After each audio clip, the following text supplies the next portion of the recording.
wakazi wa Bungoma tumeweza kunyanyaswa kwa vitu vingi sana. Sisi ndio kina mama, sisi ndio tunazaa watoto. Tumezaa watoto wamekuwa first na unemployment. Kampuni zetu zimeuzwa. Hakuna penye vijana wanaenda kufanya kazi. Vijana wenye wanaamua kuchukua kazi ya bodaboda wanaongezea ushuru. Tax kila mahali, mafuta ndio hiyo imepanda. Sasa wakati wanakuja tumetoa kijana wetu anaitwa Edwin wa Kenya Sifuna ambaye ameonyesha integrity kuwa anaweza pigania na abadilisha hili taifa. Wanaanza kumwambia ati hana pesa. Imagine mtu mwenye anapata mshahara wa 1700 wanasema hana pesa. Na huyu mama mboga mwenye anarudi nyumbani na shilingi 100 watamuita nani? Huyu bodaboda ambaye anarudi nyumbani na shilingi 200 watamuita nani? Hao pesa yenye wamesanya kwa hii miaka 40 wanajisifu wamekuwa kwa siasa kwa miaka 40. Wacha waende nyumbani wakula hizo na wajukuu, watuachie hata sisi tushasoma walisema kesho ati our future is tomorrow.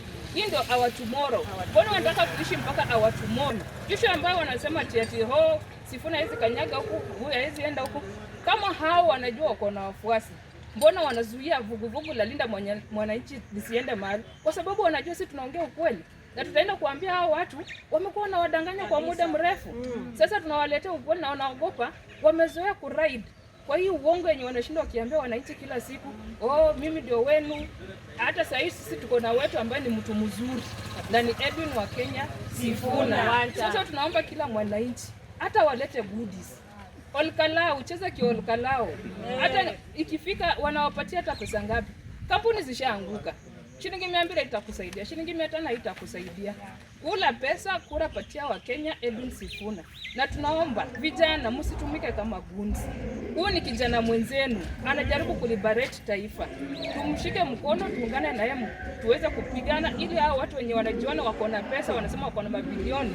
Tuwaweke kando na hizo mabilioni zao na tusafishe taifa. Hii taifa sasa imebaki ni letu na watoto ambao tunazaa. Tuko hapa siku ya leo kujitayarisha kukaribisha mtoto wetu Edwin wa Kenya Sifuna ambaye tunamngojea siku ya Jumapili, our 6th President of the Republic of Kenya. Tunataka kumsupport kwa sababu huyu ni kijana mwenzetu kutoka huku Mbukusu, Muluya mwenzetu.